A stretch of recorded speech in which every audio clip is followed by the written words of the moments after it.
เจ๊เราบางอย่างต้มนั่งมาสุดยอดมือแรงนี่ต่อใหญ่เอาบัตรโอ้ยมีเงินไปไม่บัตรเอาเบิ่งก่อนบัตรเราบุญไปเอาเบิ่งก่อนจักบาท2 บาทโอ้มังคุดมันแบบวะ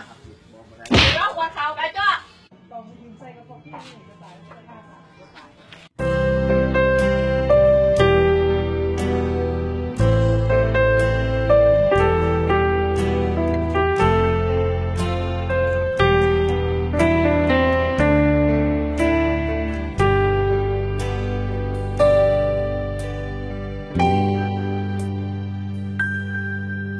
ตั้งแต่มือที่เลิกกั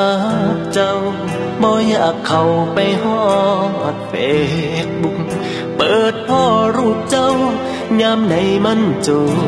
ก็ย้อนว่าอายยังหักหลาย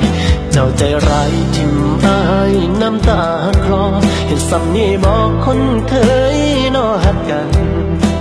ห่างอายบ่โดนพ่อเขาคนนั้นเจ้าเปลี่ยนความสำคัญเคียอายจนพ้นใจสเตตัสของคน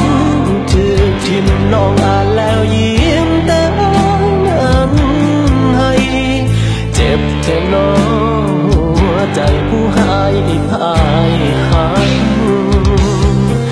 สเตตัสของน้องสมหวังอายน้ำตาพังเห็นน้องหักเขาคือสิลืมละน้องหักเขาที่เจ้าบ่อยากจำ